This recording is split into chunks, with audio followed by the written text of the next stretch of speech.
இயேசு ஜீவிக்கிறார். சுவிசேஷ ஊழியம் வழங்கும் ஜீவ வார்த்தைகள். கிறிஸ்துவுக்குள் பிரியமானவர்களே, ஆண்டவராகிய இயேசு கிறிஸ்து நாமத்தில் உங்கள் யாவரையும் அன்போடு வாழ்த்தி வரவேற்கிறோம். இயேசு ஜீவிக்கிறார் ஊழியத்தின் சார்பாக ஜீவ வார்த்தைகள் நிகழ்ச்சிக்கு வந்திருக்கிற உங்களை கர்த்தர் ஆசீர்வதிப்பாராக. தொடர்ந்து இந்த வார்த்தைகளை கேளுங்கள், அநேகரை கேட்க செய்யுங்கள். ஊழியத்திலே பயன்படுத்த விரும்பினாலும் எங்களுடைய வெளியீடுகள் தேவையானாலும் எங்களோடு தொடர்பு கொள்ளுங்கள்.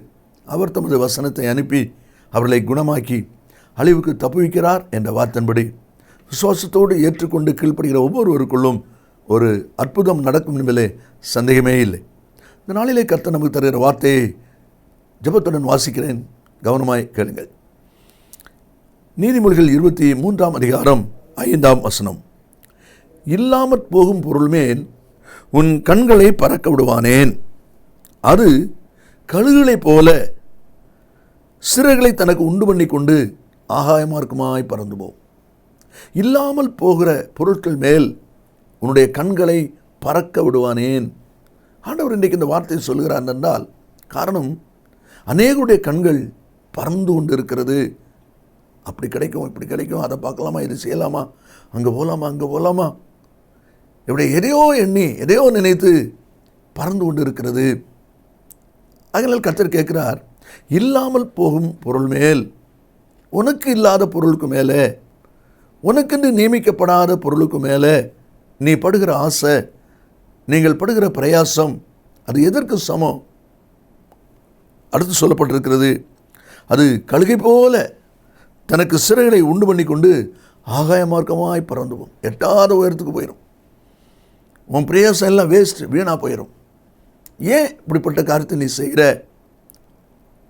ஆர்சி வேதாகமத்தில் இந்த வார்த்தை விதமாய் கொடுக்கப்பட்டிருக்கு என்றால், நீ அடைய முடியாத செல்வங்களின் மீது உன் கண்களை ஏறெடுக்காதே. நீ அடைய முடியாத செல்வங்களின் மீது உன் கண்களை ஏறெடுக்காதே.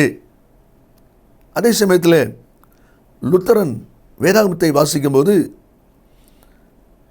இல்லாமற் போகும் பொருள் மேல் கண்ணும் கருத்துமாய் இருப்பானேன். உனக்கு கிடைக்காத பொருள் மேலே ஏன் உனக்கு இவ்வளவு கருத்து, இவ்வளவு கரிசனை?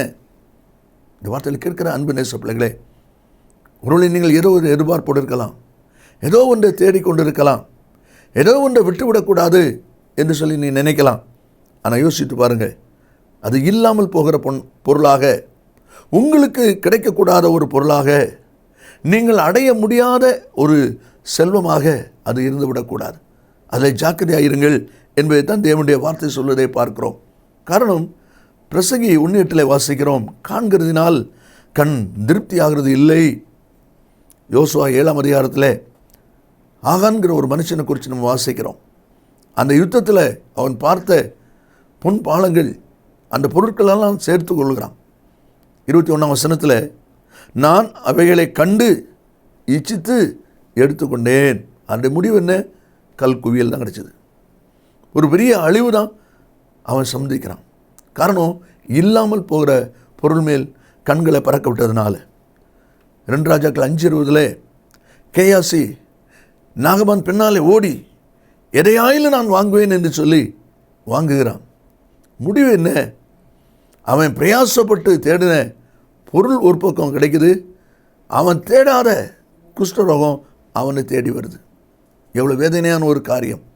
இல்லாமல் போகும் பொருள் மேல், நீ அடைய முடியாத செல்வத்துக்கு மேலே உன் மனசை வைக்காத, கண்களை பறக்க விடாத.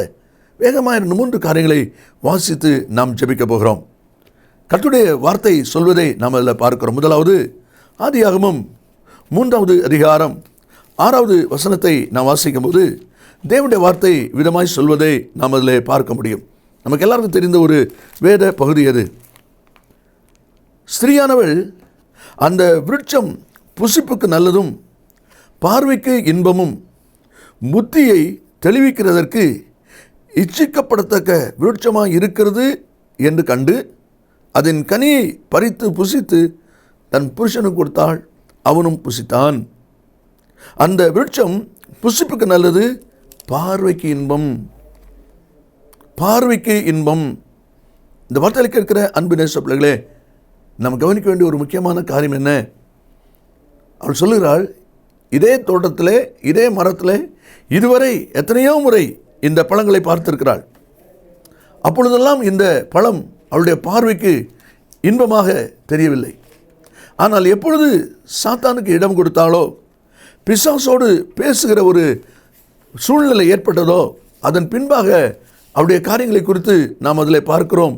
அதில் சொல்லப்பட்டிருக்கிறது, பார்வைக்கு இன்பம், இல்லாமல் போகும் பொருள் மேல் கண்களை பறக்க விடுவானேன் என்று சொல்கிற முதல் அனுபவம் என்ன? பார்க்கறதுக்கு இன்பமாக இருக்குது, பார்க்கறதுக்கு கண்ணுக்கு குளுமையாக இருக்குது. மிக ஜாக்கிரதையாக இருக்கும்படி நாம் அழைக்கப்படுகிறோம். உங்களுக்கும் பார்வைக்கு ஏதாவது இன்பமாக தெரியுதா?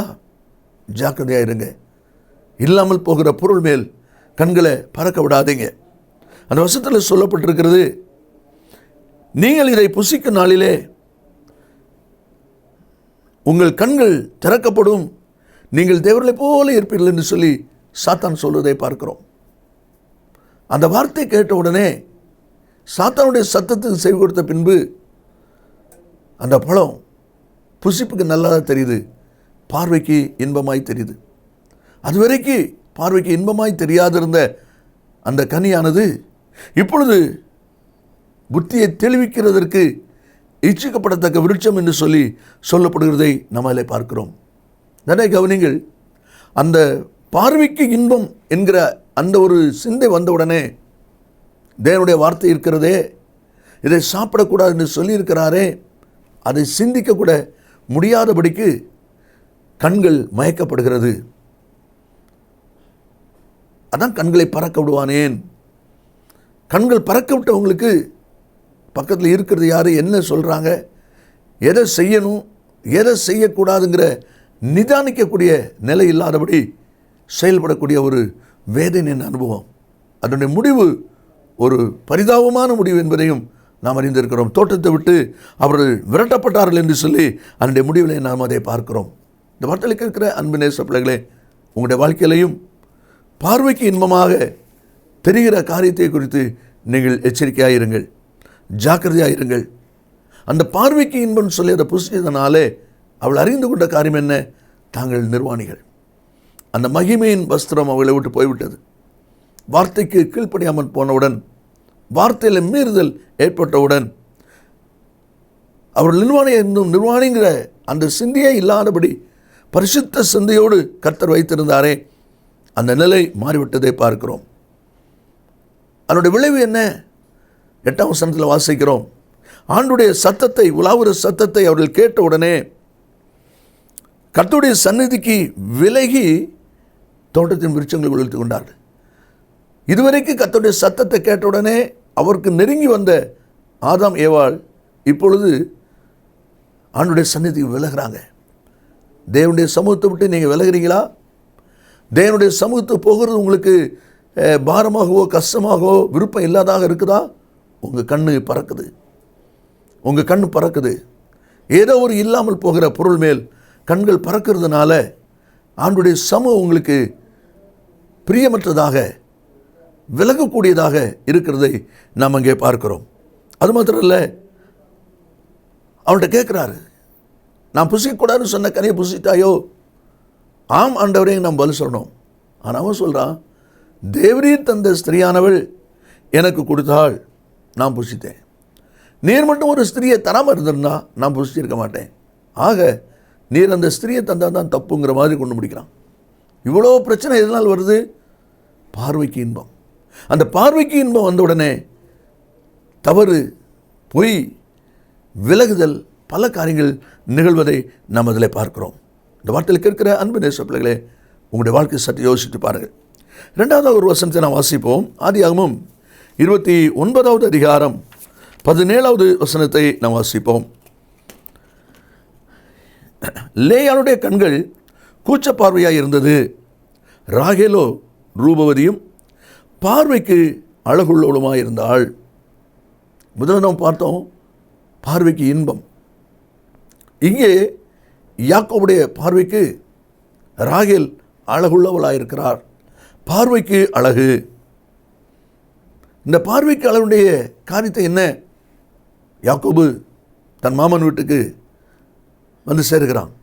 மாமன் சொல்கிறான், நீ மருமனாக இருக்கிறதுனால சம்பளம் இல்லாமல் வேலை செய்யக்கூடாது, உனக்கு என்ன சம்பளம் வேணும் கேளு.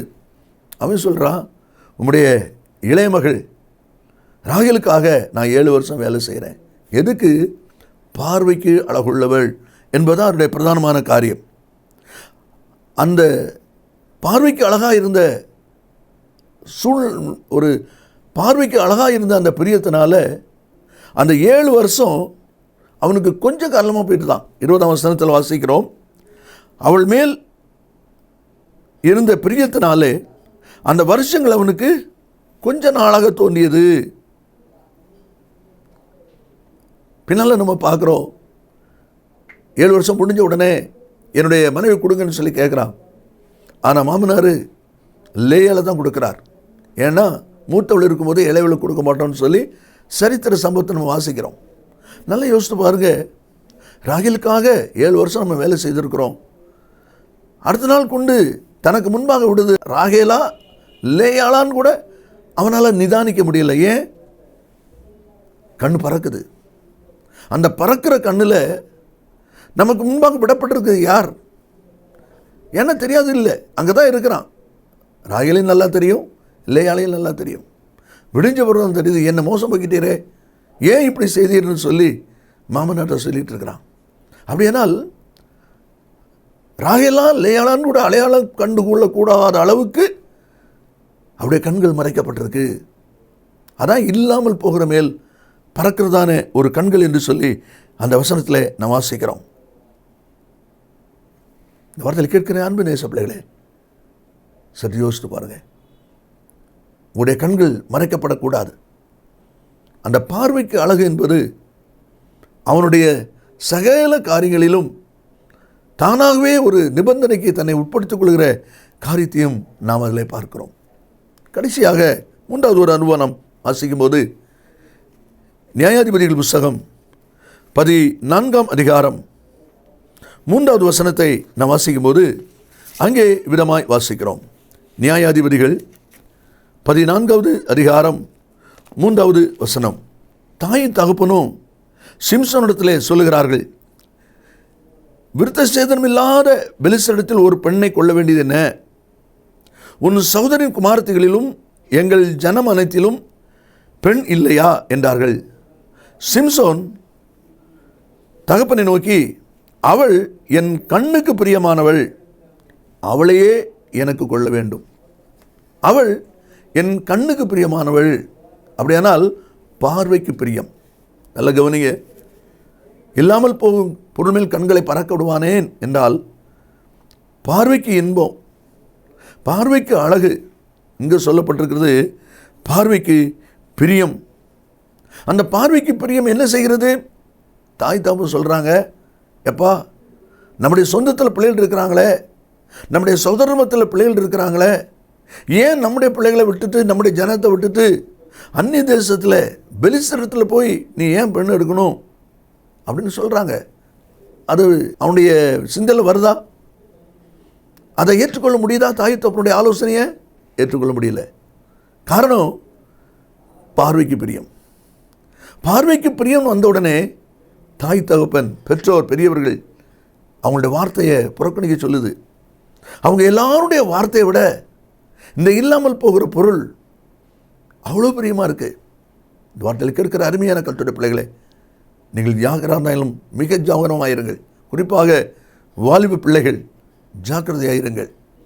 உங்களுடைய தெரிந்தெடுக்கிற காரியங்களிலே குடும்பத்தின் நல்ல காரியங்களை நீங்கள் எடுக்கும்போது ஜாக்கிரதையாயிருங்கள். இங்கே பார்வைக்கு பிரியம். தாய் தகப்பனுடைய சத்தத்துக்கு அவளால் செவி கொடுக்க முடியலை.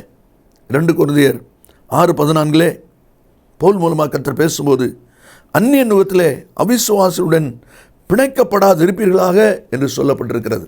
மாத்திரமல்ல, என்னாகமம் 36ஆம் அதிகாரம் 9ஆம் வசனத்தில் சுதந்திரமானது ஒரு கோத்திரத்தை விட்டு வேறொரு கோத்திரத்தை சேரக்கூடாது. இஸ்ரவேல் புத்தருடைய ஒவ்வொரு கோத்திரமும் தன் தன் சுதந்திரத்திலே நிலை கொண்டிருக்க வேண்டும் என்று கட்டளையிட்டிருக்கிறார் என்றான். சுதந்திரம் வேறு கோத்திரத்துக்கு போகக்கூடாது. அந்தந்த சுதந்திரம் அந்தந்த கோத்திரத்தால் நிலை பெற்றிருக்க வேண்டும் என்று கர்த்தர் கட்டளையிட்டிருக்கிறார். இந்த வார்த்தையில் இருக்கிற அருமையான கர்த்தருடைய பிள்ளைகளே, நன்றாய் கவனித்துக் கொள்ளுங்கள். இப்படிப்பட்ட ஒரு மாறுபாடு வருவதை தாய் தகப்பன் எச்சரித்தும் அந்த வார்த்தைக்கு அவனால் கீழ்ப்படிய முடியல. 14:8 நாம் வாசிக்கும் போது, அவன் இதுக்கு முன்பு கொன்று விட்டதான சிங்கத்தினுடைய உடலை பார்ப்பதற்காக அவன் அங்கே போகிறான். அந்த சிங்கத்தினுடைய எலும்பு கூட்டில் தேன் இருக்கிறது, அதை எடுத்து சாப்பிட்டு வருகிறான், அப்பா கொடுக்குறான். ஆனால் உண்மை என்ன, நசரேய பொருத்தனை உள்ளவன் செத்துப்போன ஒரு உடலை தொடக்கூடாது. என்னாகமம் 6:6 சொல்லப்பட்டிருக்கிறது, நசரேயன் யாதொரு பிரேத தண்டையில் சேரக்கூடாது. ஆனால் இவன் போய் அந்த எலும்பு கூட்டில் இருக்கிற தேன் எடுத்து சாப்பிட்டுட்டு வருகிறான். அவனுடைய பிரதிஷ்டை முடிகிறது, முறிஞ்சு போகிறது, உடைந்து போகிறது. நசரேய பொருத்தனை உடைந்து போகிறது. அது உனக்கு தெரியுதா? தெரியல. ஏன் தெரியல? கண்ணுக்கு பிரியம், பார்வைக்கு பிரியம். இந்த வார்த்தையில் கேட்கிற அன்பு நேச பிள்ளைகளே, உங்களுடைய வாழ்க்கையில் கூட யோசித்து பாருங்கள். கடைசி முடிவு என்ன? அதிகாரத்தினுடைய கடைசி வசனத்தில், அவன் விரும்பி தேடி போன கண்ணுக்கு பிரியமாய் நினைத்த அந்த மகள் அவனுடைய சிநேகிதனுக்கு கொடுக்கப்பட்டாள். இல்லாமல் போகிற பொருள் மேல் கண்களை பறக்க விடும்போது அது ஆகாய மார்க்கமாய் பறந்து போகும். இந்த வார்த்தையில் கேட்கிற அன்பு நேச பிள்ளைகளே, இல்லாமல் போகிற நீங்கள் அடைய முடியாத செல்வத்தின் மேலே உன் கண்ணை ஏறெடுக்காதே. பார்வைக்கு இன்பம், பார்வைக்கு அழகு, பார்வைக்கு பிரியம். ஜாக்கிரதையா இருங்கள்.